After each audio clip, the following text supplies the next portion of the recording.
जी students, कैसे हैं हम? ठीक ठाक है। मैं हूं शाम फराम, यूनिवर्सिटी ऑफ गुजरात। अच्छा, आज के लेक्चर में हम डिस्कस करेंगे नेविगेशन क्या है।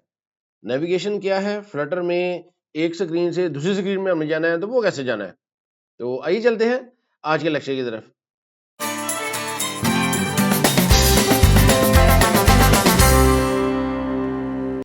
जी, सबसे पहले हम देखते हैं कि नेविगेशन क्या है। नेविगेशन का मतलब है जी एक स्क्रीन से दूसरी स्क्रीन पे जाना, उसे नेविगेशन कहते हैं। सिंपल सी डेफिनेशन है। और ये नेविगेशन आप फ्लटर में कैसे कर सकते हैं, एक नेविगेटर विजेट है, आप उसके जरिए ये ट्रांजेक्शन कर सकते हैं। जो स्क्रीन्स हैं वो हैंडल होती है स्टैक बेस्ड अप्रोच से। अब स्टैक बेस्ड अप्रोच क्या होता है जी? स्टैक एक डेटा स्ट्रक्चर है कंप्यूटर साइंस में जो लास्ट इन फर्स्ट आउट को सपोर्ट करता है। यानी कि जो आइटम इसमें लास्ट इन होगी वो सबसे पहले आउट होगी, फर्स्ट आउट होगी। इसको आप समझे इस तरह कि आपके पास एक बास्केट है। अब बास्केट के अंदर आपने ट्रे रखनी है। अब जो पहली ट्रे आप रखेंगे वो सबसे नीचे जाएगी, फिर उसके बाद आपने एक दूसरी ट्रे रखी वो उसके ऊपर आ जाएगी, फिर तीसरी ट्रे रखी वो सबसे ऊपर आ जाएगी। तो जो आपने सबसे लास्ट में रखी है तीसरी ट्रे वो सबसे ऊपर है। अगर आपने ट्रे निकालनी है तो सबसे पहले आपने जो तीसरी ट्रे है ना वो निकालनी है। इसे कहते हैं लास्ट इन फर्स्ट आउट। यानी कि जो लास्ट पे इन होगी आइटम वो सबसे पहले आउट होगी। तो इसी चीज को फॉलो, इसी टेक्निक को फॉलो किया जाता है स्क्रीन नेविगेशन में। जो सबसे पहले एक स्क्रीन आपके पास आ रही है वो स्टैक में मौजूद है, आपने एक नई स्क्रीन बनाई है, आपने वो नई स्क्रीन शो की है, वो स्टैक में उसके ऊपर आ जाएगी। उसके बाद आपने एक और स्क्रीन शो की है, वो स्टैक में उसके ऊपर आ जाएगी। तो जो करंट स्क्रीन है वो स्टैक में सबसे टॉप पे है। जब आप उसको रिमूव करेंगे तो जो उससे प्रीवियस स्क्रीन थी वो सामने आ जाएगी, और आप उसको भी रिमूव करेंगे तो जो सबसे पहली स्क्रीन थी आपके पास वो आ जाएगी। तो स्टैक में आइटम्स को पुश करना, जो आइटम्स को रखना, इस प्रोसेस को कहते हैं पुश। इसका एक स्पेशल नेम है। और स्टैक से आइटम्स को निकालना, इस प्रोसेस को कहते हैं पॉप। तो ये बताया गया है जी screens are pushed on to, यानी कि यहां तो पुश की जाती है या पॉप्ड ऑफ, यहां स्टैक से पॉप की जाती है। तो ये पुश और पॉप, ये दो वर्ड्स हैं जो स्पेशल स्टैक के साथ यूज होते हैं। तो जो सिंपल एप्लीकेशन है जी वो उसके लिए बिल्ट इन नेविगेटर जो विजेट हमारे पास मौजूद है उसी को हमने यूज करना है, वो सफिशिएंट है, उसी को हमने यूज करना है और वो काफी है तमाम काम करने के लिए। लेकिन जो एडवांस कुछ नेविगेशन है वहां पे गो राउटर या जो नेविगेटर 2.0 है, ये दो एडवांस नेविगेशन के लिए यूज होते हैं। इसको हम सिर्फ थ्योरी के हद तक इस लेक्चर में देखेंगे। प्रैक्टिकल हम सिर्फ जो सिंपल बिल्ट इन नेविगेटर है ना, सिर्फ उसको हमने देखना है। इसके बाद है जी नेविगेशन की टाइप्स क्या है। तो बेसिकली दो टाइप्स है नेविगेशन की, एक है इंपेरेटिव नेविगेशन और एक है डिक्लेरेटिव नेविगेशन। तो इंपेरेटिव नेविगेशन का क्या मतलब है कि आपने स्टैक यूज करना है, आपने पुश और पॉप के जरिए स्क्रीन को हैंडल करना है प्रोग्रामेटिकली। इसमें हम डिसाइड करते हैं कि किस वक्त कौन सी स्क्रीन हमने पुश करनी है, कौन सी पॉप करनी है। उसके लिए हम कोड लिखते हैं। वो कोड हम किसी यूजर के एक्शन पे लिख सकते हैं या किसी इवेंट पे लिख सकते हैं। किसी बटन क्लिक पे नॉर्मली हम लिखते हैं कि एक बटन को क्लिक किया और नई स्क्रीन हमारे सामने आ गई, और दोबारा बैक बटन को क्लिक किया तो वो प्रीवियस स्क्रीन हमारे सामने आ जाएगी। तो इस तरह की नेविगेशन जो है इसे कहते हैं इंपेरेटिव नेविगेशन, जो हम इस लेक्चर में डिस्कस करेंगे। दूसरी है डिक्लेरेटिव। इसमें डिक्लेरेटिव में क्या होता है कि फिल्टर जो है ना वो नेविगेशन की स्टेट्स जो है वो मैनेज करता है बेस्ड ऑन सम कंडीशंस और जो आपने बताई होती हैं ऑप्शंस, उसकी बेस पे। तो इसके लिए एडवांस जो है नेविगेशन की टेक्निक्स यूज होती हैं, जिसमें मैंने आपको बताया कि नेविगेटर 2.0 है वो भी यूज होता है, गो राउटर भी यूज होता है। ये कब हम यूज करते हैं? अगर आपने को डीप लिंकिंग वगैरह करनी है। डीप लिंकिंग से क्या मुराद है?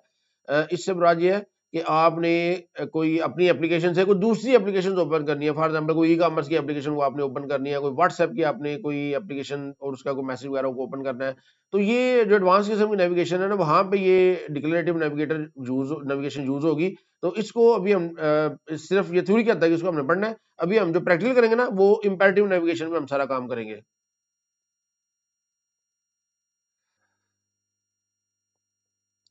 अच्छा जी, जो इंपेरेटिव नेविगेशन है उसकी आगे से दो फर्दर टाइप्स हैं। एक है एनोनिमस रूट्स और एक है नेम्ड रूट्स। अब रूट से क्या मुराद है? रूट से मुराद स्क्रीन है।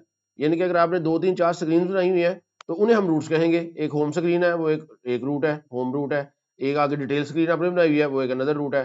तो ये इन स्क्रीन को हम रूट्स भी कहते हैं। अब एनोनिमस रूट्स से क्या मुराद है? पहले तो ये याद रखें, एनोनिमस रूट्स इसको हम डायरेक्ट रूट या इनलाइन रूट भी कहते हैं। तो ये भी दो वर्ड्स आपने इसके याद रखने हैं।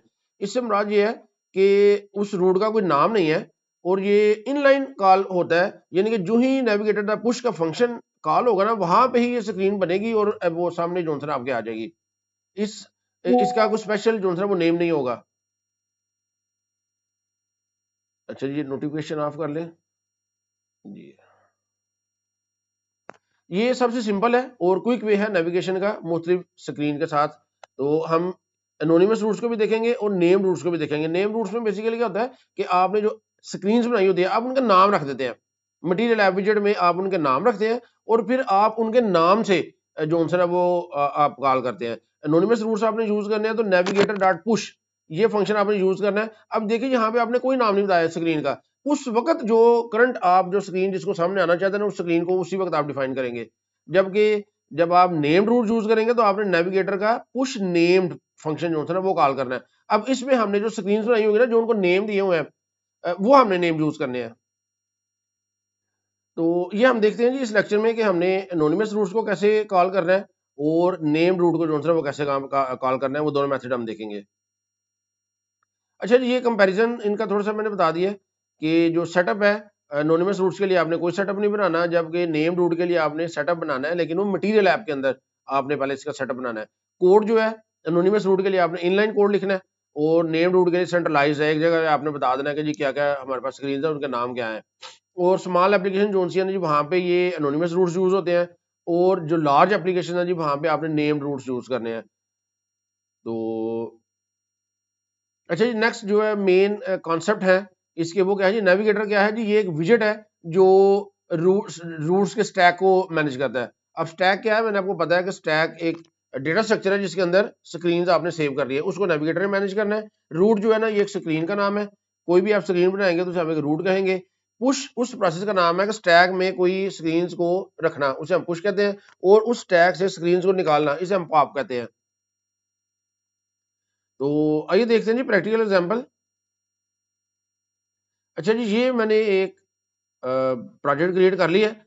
अभी हम क्या करते हैं इसमें ये जो सारा कोड है ये इसको मैंने डिलीट कर दिया और इधर मैं एक स्टेटलेस विजेट जो है ना वो बना देता हूँ। इसका नाम रख देता हूँ जी माई ऐप। अब ये माई ऐप है, ये है सबसे पहली हमारी जो है ना पहली स्क्रीन जो है। अब मैं क्या करता हूँ जी, इधर नई स्क्रीन बनाने आपको पता है कि लाइब्रेरी के अंदर आपने जाना है, इधर आप बनाए न्यू फोल्डर न्यू डायरेक्टरी, इसका नाम रख लें स्क्रीन्स। अब इसके अंदर मैं स्क्रीन बना लेता हूँ, न्यू के अंदर जाके न्यू डॉट फाइल एक मैं बनाता हूँ होम स्क्रीन। ये मैंने होम स्क्रीन बना ली, इधर इंपोर्ट कर लिया जी। सबसे पहले इंपोर्ट मटेरियल और इधर मैं क्या करता हूँ स्टेटलेस विजेट एक बना देता हूँ और इसका नाम रख देता हूँ जी होम स्क्रीन। अब ये जो भी स्क्रीन आपने बनानी है अब आपको पता है उसे स्कैफोल्ड रिटर्न करना है, स्कैफोल्ड। अब स्कैफोल्ड के अंदर ऐप बार लगा लेते हैं जी, इसके अंदर टाइटल टेक्स्ट और मैं लिख देता हूँ होम स्क्रीन और इसका जो कलर है वो दे देते हैं पर्पल दे देते हैं जी कलर, ठीक है। और इधर हम एक जॉनसन है वो बटन पे लगा लेते हैं, नेक्स्ट का बटन लगा लेते हैं ताकि जिसमें हम क्लिक करें तो नेक्स्ट स्क्रीन आ जाए। तो इधर बॉडी के अंदर मैं एक जॉनसन है वो बटन लगा लेता हूँ, एलिवेटेड बटन एक लगा लेते हैं ऑन प्रेस। हमने इधर कुछ काम करना है और इसका जो टाइल्ड है वो टेक्स्ट इसमें मैं लिख देता हूँ नेक्स्ट। ये मैंने बना लिया जी, ठीक है। ये होम स्क्रीन हो गई। अब एक मैं और इधर मेन के अंदर जाके हम क्या करते हैं जी, इधर हमने रिटर्न करना था मटेरियल ऐप और इसके अंदर होम में हम कॉल कर लेते हैं जी होम स्क्रीन को। तो ये सबसे पहले होम स्क्रीन हमारी शो होगी। अब हम एक और स्क्रीन बना लेते हैं, इधर स्क्रीन पे राइट क्लिक किया मैंने और न्यू में जाके इधर मैंने न्यू डॉट फाइल बना ली और इसका मैं नाम रख देता हूँ सेकंड स्क्रीन। अब सेकंड स्क्रीन के अंदर भी उसी तरह सबसे पहले इंपोर्ट मैंने किया मटेरियल ऐप और इसके अंदर मैं एक स्टेटलेस विजेट बनाता हूँ और इसका नाम रख लेता हूँ सेकंड स्क्रीन। अब सेकंड स्क्रीन ये भी जो है स्कैफोल्ड को रिटर्न करेगी, रिटर्न स्कैफोल्ड। और इसके अंदर भी उसी तरह ऐप बार के अंदर जो है ना वो टाइटल पहले लिख लेते हैं, इधर मैं लिख लेता हूँ सेकंड स्क्रीन। इसका जो बैकग्राउंड कलर है वो हम कर लेते हैं जी ग्रीन ताकि ज़रा डिफरेंट करने के लिए। और इसके अंदर हम क्या करते हैं जी, एक सिंपल जो बॉडी है ना बॉडी के अंदर एक कंटेनर लगा देते हैं कंटेनर और इसका जो कलर है वो हम कर देते हैं जी ब्लू, ठीक है जी। अच्छा जी, इसको मैंने सेव कर दिया। अब सेव करूंगा तो ये ऑटोमेटिकली रिफ्रेश हो जाएगा व्यू। ये होम स्क्रीन सबसे पहले हमारी शो होगी। देखिए ये होम स्क्रीन है और होम स्क्रीन में ये नेक्स्ट का बटन है, इसको आपने सेंटर करना है एलिवेटेड बटन को। तो आप इधर जाएं और इसको रैप विद सेंटर, तो इसको मैंने सेंटर कर दिया तो ये सेंटर में आ जाएगा जी नेक्स्ट। ठीक है, अब ऑन प्रेस्ड पे, अब यहाँ पे आपने कोडिंग करनी है जी।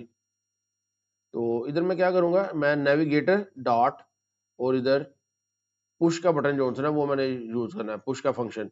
अब इसमें देखिए दो पैरामीटर है, एक कॉन्टेक्स्ट है और एक रूट है। अब कॉन्टेक्स्ट क्या है, ये आपको पता है कि जी जो हमारा विजेट ट्री है उसमें जो करंट इसकी पोजीशन है उस वो कॉन्टेक्स्ट के जरिए जो है ना वो हैंडल होगी। यही जो कॉन्टेक्स्ट जब आप बिल बनाते हैं ना, ये जो है यही इधर जो है ना आप पास कर रहे हैं, तो इसको आपने इसी तरह रखना है। और रूट जो है ना इधर आपने जो है ना वो जो नई स्क्रीन बनाई है ना उसका रूट दे देना है। अच्छा जी, रूट अब हमने कैसे देना है, हमने इधर जो रूट है ना इसके लिए हमने इधर मटेरियल पेज रूट, इसको हमने यूज करना है। अब इसमें जो बिल्डर जो है ना इसको हमने यूज करना है, और इसमें सबसे पहले हमने इधर यही जो कॉन्टेक्स्ट है ना वो प्रोवाइड कर देना है कॉन्टेक्स्ट, और उसके बाद हमने बता देना स्क्रीन जो जिस स्क्रीन पे हमने जाना है। तो इधर मैं क्या करता हूँ जी, सिंपल एरो फंक्शन लगाया और मैंने कौन सी स्क्रीन पे जाना है, सेकंड स्क्रीन पे, सेकंड स्क्रीन लिख दिया मैंने। तो ये इस तरह जी ये लाइन मैंने लिखनी है सिंपल। ठीक है, नेविगेटर डॉट पुश, और ये जो सेकंड स्क्रीन है इसमें हमने क्या लिया, कलर ब्लू किया हुआ है। और इसके अंदर अगर हम एक टेक्स्ट बना लें, तो फॉर एग्जांपल इधर कंटेनर के अंदर एक हम चाइल्ड इसका बना लेते हैं टेक्स्ट, और इधर लिख देते हैं वेलकम टू सेकंड स्क्रीन। ठीक है, इसका फॉन्ट साइज थोड़ा बड़ा कर लेते हैं और स्टाइल के जरिए टेक्स्ट स्टाइल, और फॉन्ट साइज जो है इसका वो हम कर देते हैं 26। ठीक है, इसको सेंटर में आपने करना है तो इसको आप सेंटर में कर सकते हैं।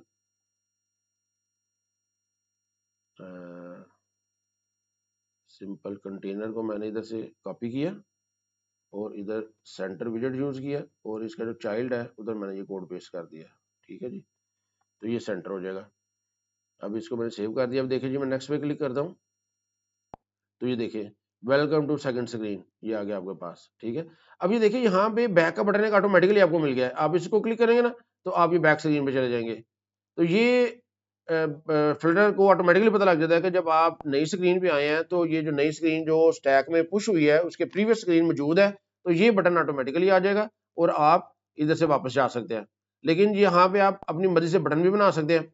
उसके लिए क्या हमें करना पड़ेगा कि ये जो सेंटर है, सेंटर के अंदर ये जो कंटेनर है ना, कंटेनर की जगह हमें इधर कॉलम बनाना पड़ेगा। हमें ये जो सेंटर है इसको मैं डिलीट करता हूँ और इधर मैं एक कॉलम बनाता हूँ।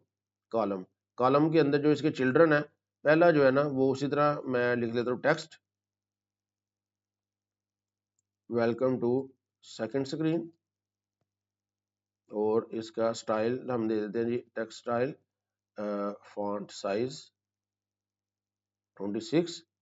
और दूसरा हम इधर बना लेते हैं एक एलिवेटेड बटन बना लेते हैं ऑन प्रेस। इधर हमने कुछ काम करना है और इसका जो चाइल्ड है इधर टेक्स्ट में हम लिख देते हैं बैक। अब इधर जो है ना इधर, अब इधर उसी तरह नेविगेटर डॉट, अब मैंने पॉप करना है पॉप, और ये कॉन्टेक्स्ट आपने इसको प्रोवाइड कर देना है। तो ये जो है ना इसको मैंने सेव किया, तो ये देखिए ये है वेलकम टू सेकंड स्क्रीन। ये देखिए होम पे मैं गया, अब मैंने नेक्स्ट किया तो ये देखिए अब ये बैक का बटन आ गया, मैंने बैक पे क्लिक किया तो ये मैं पुरानी स्क्रीन पे आ जाऊंगा।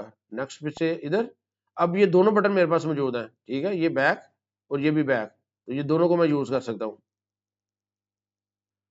अच्छा जी, ये था एनोनिमस रूट। एनोनिमस रूट के जरिए कैसे हम नेविगेशन कर सकते हैं एक स्क्रीन से दूसरी स्क्रीन। अब हम देखते हैं कि नेम्ड रूट हम कैसे यूज करना है। नेम रूट के लिए मटीरियल ऐप के अंदर हमें हमने पहले रूट्स जो है वो डिफाइन करने हैं। तो इधर रूट्स जो है वो मैं डिफाइन कर देता हूँ करली ब्रैकेट्स के अंदर। तो इसमें सबसे पहले मैंने बताना है कि जी होम रूट हमारा क्या होगा, तो वो सिंपल बैक स्लैश के जरिए मैंने बताना है। सिंपल बैक स्लैश, इधर आपने कॉन्टेक्स्ट उसी तरह इसको प्रोवाइड करना है और इधर आपने लिख देना है होम स्क्रीन। तो ये सिंगल बैक स्लैश आप लगाइए ना, इसका मतलब है कि जी होम स्क्रीन हमारी क्या होगी। तो ये नेम रूट जब आप यूज करेंगे तो फिर आपने ये जो होम वाला ये नहीं प्रोवाइड करना, इसको कमेंट कर देनी वरना एरर आ जाएगी। क्योंकि ये एनोनिमस रूट जब आपने यूज करना है ना, फिर आपने बताना है कि हमारी होम स्क्रीन क्या होगी। जब नेम रूट यूज करने हैं तो सिंपल बैक स्लैश से आपने बता देना है भाई ये हमारी होम स्क्रीन होगी। अब दूसरी स्क्रीन क्या है, उसका आपने कोई ना कोई नाम रखना है, बैक स्लैश लगा के आपने अपनी स्क्रीन का कोई नाम रखना है। मैं उसका नाम रख देता हूँ जी सेकंड, ये मैंने उसका नाम रख दिया। इसी तरह आपने कॉन्टेक्स्ट प्रोवाइड करना है और इधर आपने सेकंड स्क्रीन जो आपने बनाई है ना उसका नाम लिख देना है सेकंड स्क्रीन, ये आपने। तो अगर आप ये कॉन्टेक्स्ट ना भी लिखना चाहें सिंपल अंडरस्कोर लगा देंगे तो भी चल जाएगा। ये दो स्क्रीन आपने बना ली हैं। अब बेसिकली इसमें क्या है, देखिए अगर आपके पास 2 4 5 स्क्रीन है तो सारी अगर आपने इधर डिफाइन की हुई है मटीरियल लैब में, तो इधर ही आपको पूरा स्ट्रक्चर उसका क्लियर हो जाता है कि हमारे पास कितनी स्क्रीन है और कैसे कैसे क्या क्या हमने उनका नाम रखे हुए हैं। तो अब यहाँ पे फिल्टर को ऑटोमेटिकली जहाँ पे बैक स्लैश है ना उसको ऑटोमेटिकली पता लग जाएगा कि जो स्टार्टिंग वाली स्क्रीन है वो क्या है। तो आप इस तरह भी कर सकते हैं। और अगर आपके पास 2 4 5 स्क्रीन ज्यादा हो गई है, अगर आप इधर ना लिखना चाहें, इधर इसको मैं कमेंट कर देता हूँ या इसको बाद में देखते हैं। पहले हम ये देखते हैं जी होम स्क्रीन पे जब ये जाएगा, अब हमने ये वाली लाइनें यूज करनी, इसको मैं कमेंट कर देता हूँ। अब आपने इधर नेविगेटर डॉट पुश नेम्ड, अब आपने पुश नेम यूज करना है। अब इधर कॉन्टेक्स्ट वही रहेगा और रूट का नेम आपने बता देना है। तो इधर आपने बता देना है कि भाई सेकंड जो है ना, सेकंड स्क्रीन है उस पर जाना है, ये आपने नाम उसका रख दिया सेकंड स्क्रीन। तो इसी तरह जब आप इधर है तो यहाँ पे आपने जो सिंपल पॉप ही रहने देना जी। अब इसको मैं सेव करता हूँ जी। अब अगर मैं इधर नेक्स्ट पे क्लिक करूंगा तो ये देखिए ये नेक्स्ट स्क्रीन आ गया, वेलकम टू सेकंड स्क्रीन। तो इधर से भी आप बैक जा सकते हैं नेक्स्ट, और इधर से भी आप बैक जा सकते हैं, ठीक है, दोनों से आप बैक जा सकते हैं। तो एक चीज जो मैंने बतानी थी कि ये जो कॉन्टेक्स्ट आपने लिखा हुआ है, अगर आप ये इधर नहीं लिखते तो आप इसको इधर एक इनिशियल रूट हमारे पास होता है उधर भी बता सकते हैं जी आप, बैक स्लैश के साथ इस तरह भी।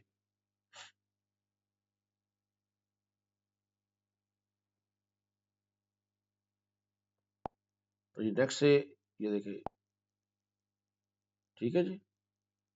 तो इस तरह भी आप इसको कर सकते हैं। तो ये दोनों अगर आप उधर भी रहने दें इधर भी रहने दें तो दोनों ठीक है, फिर भी ये चल जाएगा। सेव किया मैंने, हार्ड रिलोड किया, तो नेक्स्ट के जरिए नेक्स्ट स्क्रीन पे, बैक के जरिए बैक स्क्रीन पे।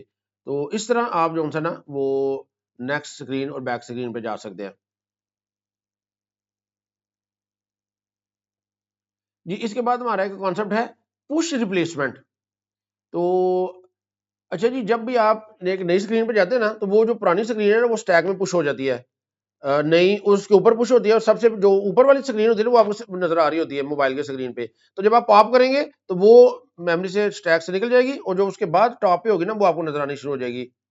तो बाज़ दफ़ा ऐसा होता है कि आप चाह रहे हैं कि भाई जो नई स्क्रीन पुश हो तो पुरानी जो है ना वो खत्म हो जाए, तो उस वक्त आप ना पुश रिप्लेसमेंट यूज करते हैं। तो लेकिन अब ये पुश रिप्लेसमेंट से क्या होगा कि जब आप नई स्क्रीन पुश करेंगे तो पुरानी जो है मेमोरी से खत्म हो जाएगी, यानी कि आप बैक नहीं जा सकते। अब ये प्रोसेस हमें कहाँ जरूरत पड़ती है, अगर आपने कोई लॉगिन स्क्रीन बनाई है तो जब सक्सेसफुल लॉगिन हो जाए तो आप चाह रहे हैं कि भाई होम स्क्रीन जो है ना वो सामने आ जाए, अब दोबारा वो लॉगिन स्क्रीन जो है ना बैक करने पे वो ना सामने नजर आए। इसी तरह जो स्प्लैश स्क्रीन होती है उसको आप पुश रिप्लेसमेंट से चेंज कर सकते हैं। स्प्लैश स्क्रीन क्या होती है कि जब हमारी एप्लीकेशन रन होती है तो जो सबसे पहले जो स्क्रीन आती है जो कुछ सेकंड के लिए रहती है उसे हम स्प्लैश स्क्रीन कहते हैं। नेक्स्ट लेक्चर में हम देखेंगे कि अगर आपने एक स्क्रीन से दूसरी स्क्रीन में जाना है तो डेटा कैसे ट्रांसफर करना है मुख्तलिफ स्क्रीन के दरमियान, और उससे अगले लेक्चर में हम देखेंगे कि हमने स्प्लैश स्क्रीन कैसे बनानी है। तो उम्मीद है आपको समझ आ गई होगी आज के लेक्चर की। शुक्रिया।